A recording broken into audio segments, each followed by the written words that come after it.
Okay, so I will straight jump to the introductory presentation of this project.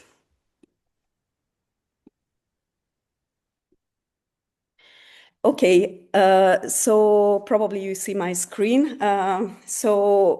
Just to start with, we are slightly excited about this project. And this will be a bit unconventional presentation, although I do this kind of presentations quite often. This time it's a new style, it's a bit of a storytelling, because I'd like to show you through my personal, don't be too worried, but my personal and professional story, the context of the SURE project, and why is it so important to us, why rural development issues matter so much to us. And I think I speak in the name and on behalf of my two colleagues, Anita and Demese, with whom we are discussing it really a lot. The storytelling style is slightly because we are a bit uncertain nowadays, or we feel a lot of uncertainties, but also a lot of emotions. We are in a turbulent time, and maybe I can already say that professionally, in our professional life, the only sure point right now is the SURE project. So I'd like to express this thing through this presentation. So firstly, I have to say that I always envy those who in the rural development circles at different events, they can say that they are from a rural area, they are from a small rural community, or they are even sons or daughters of farmers, because of course that kind of thing gives credibility. It shows that these people have grown up there and they know the background of rural development. And it's always a situation which is enviable in that sense. Now, I have to tell you in my context that I'm not coming from a rural area. I wasn't born in a small village, and I'm neither a daughter of a farmer, but still just a few images from my family. That's the family of my dad, who is genuinely from a rural area. It's a small village in Hungary. Those who are from Hungary, this is Kiskundorozsma. And actually, I didn't find a photo with this environment with my dad, although he grew up in the same small village. It's my grandma in the very middle of the photo.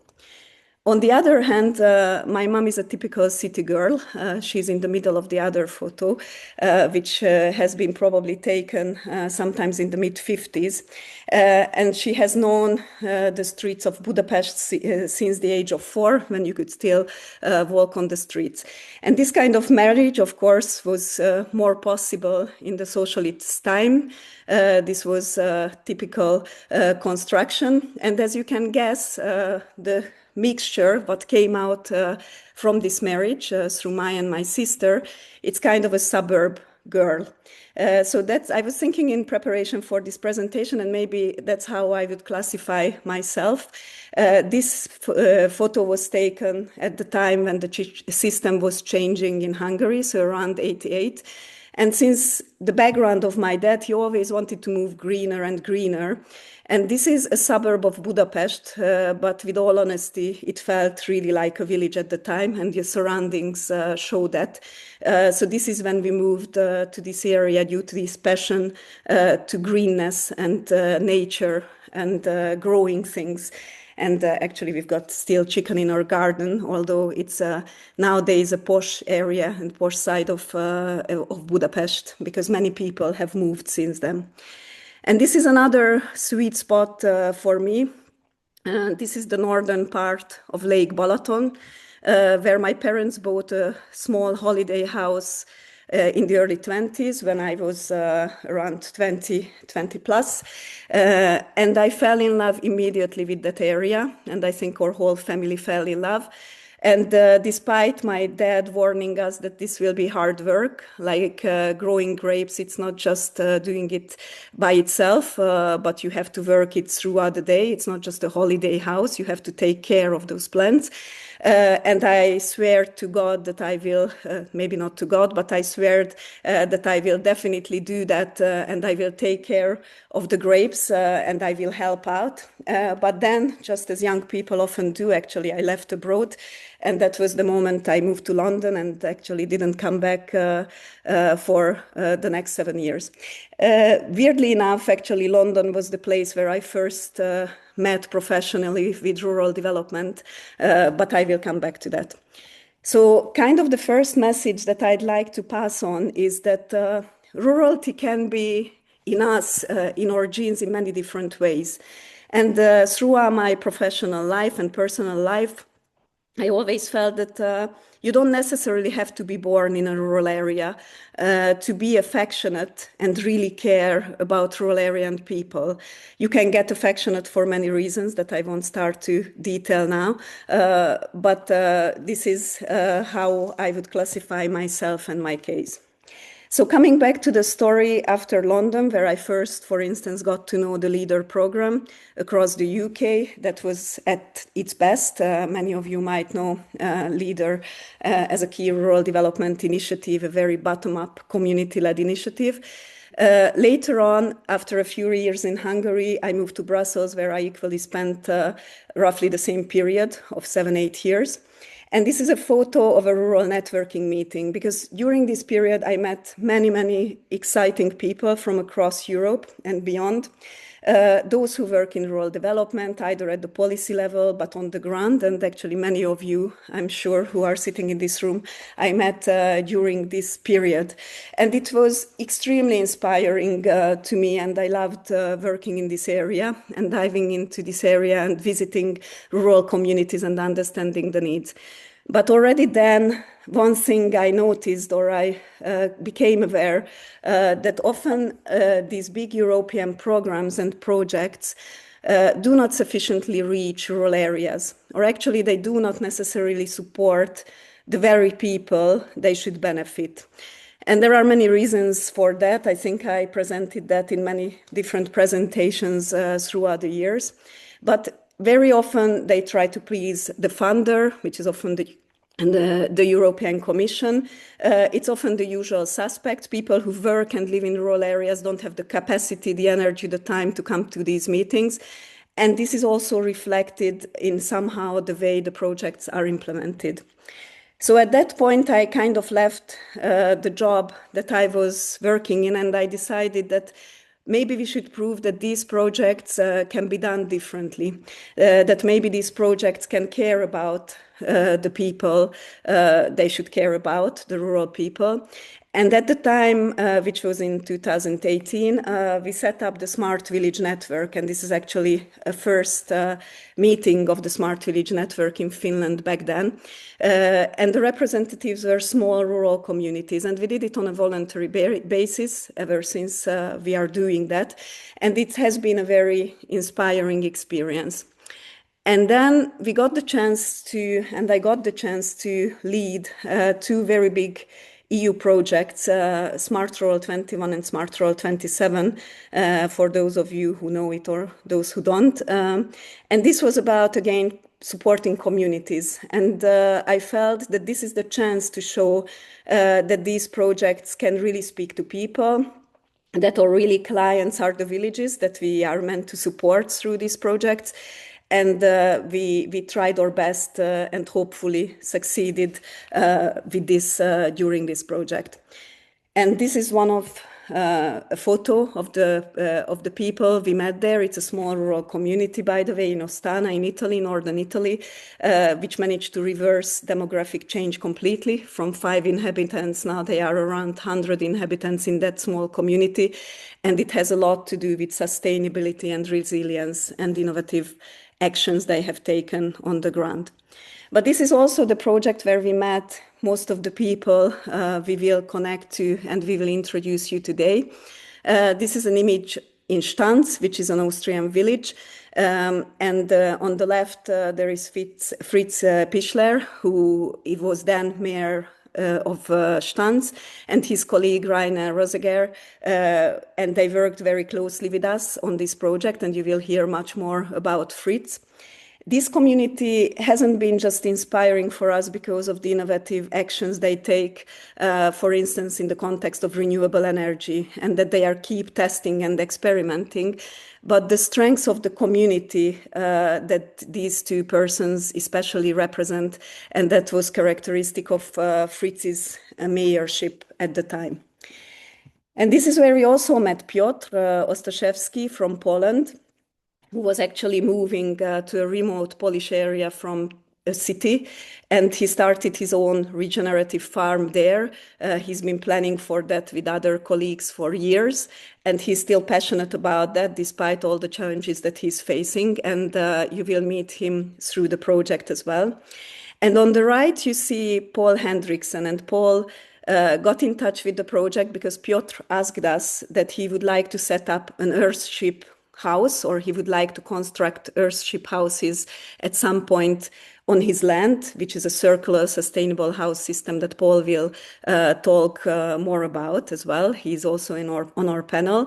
And we managed to get them together to exchange experience. So this is a photo at the time where they first met in Tomaszin.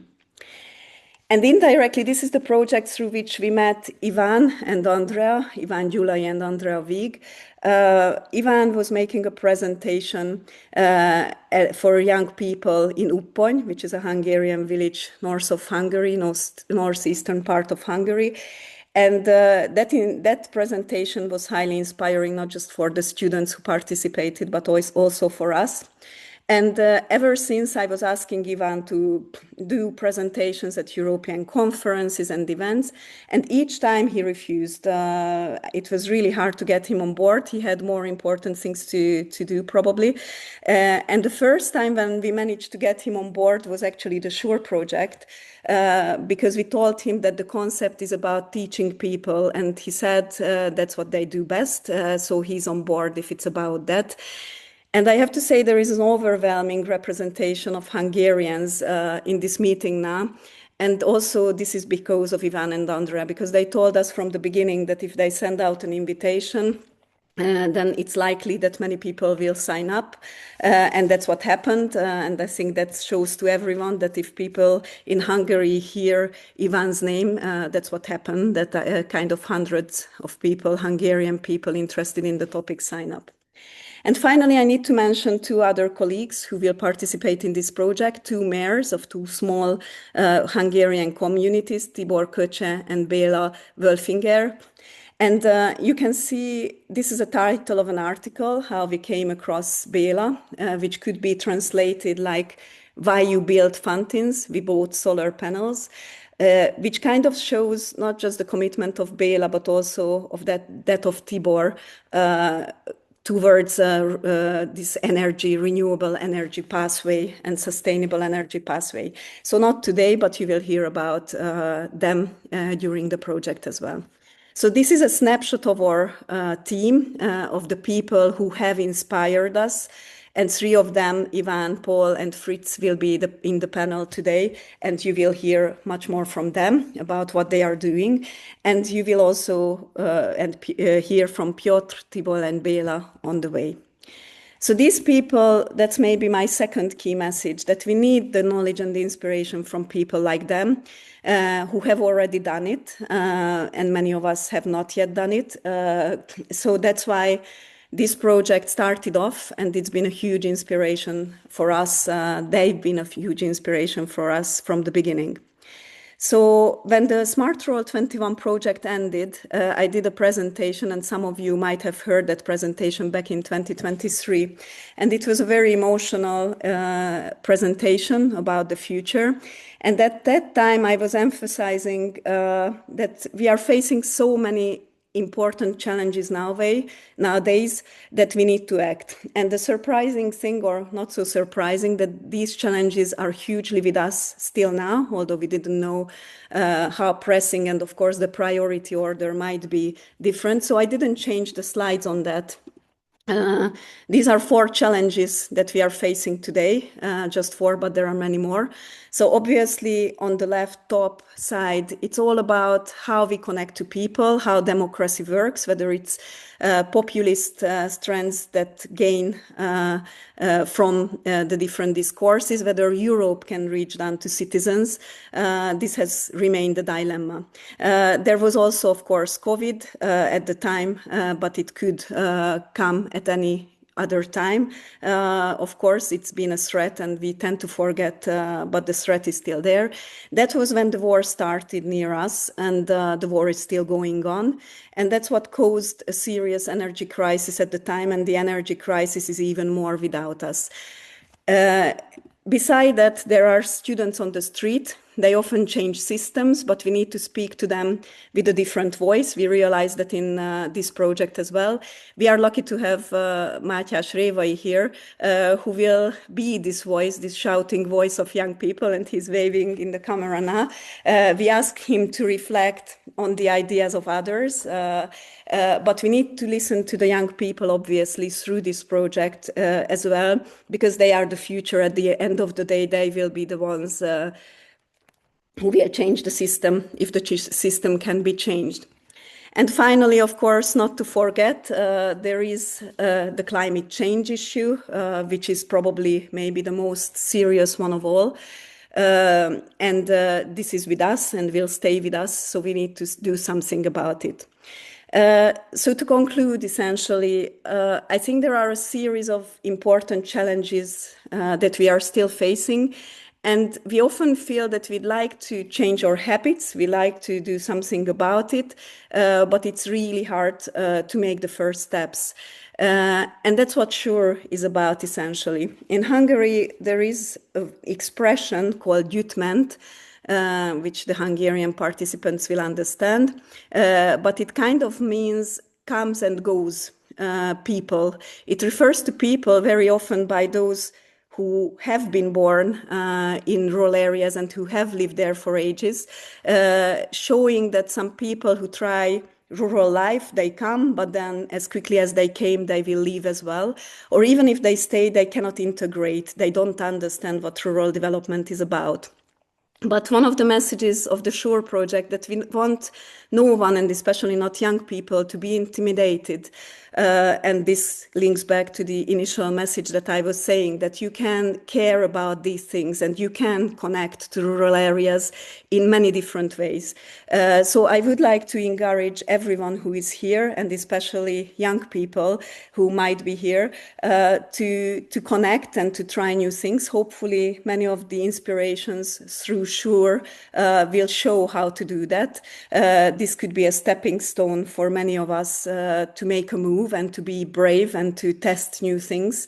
The stories of these people will show that. And I would like to conclude with one quote, which I thought I invented, but it turned out when I looked on the internet that somebody before me already said this, Ella Fitzgerald, who is, I think, is a jazz singer. And maybe I would like to conclude with this quote as a message for today. It isn't where you came from, it's where you're going that counts. So thank you. This has been an introduction, and this is how I wanted to frame the SURE project. And now we are moving to our next session.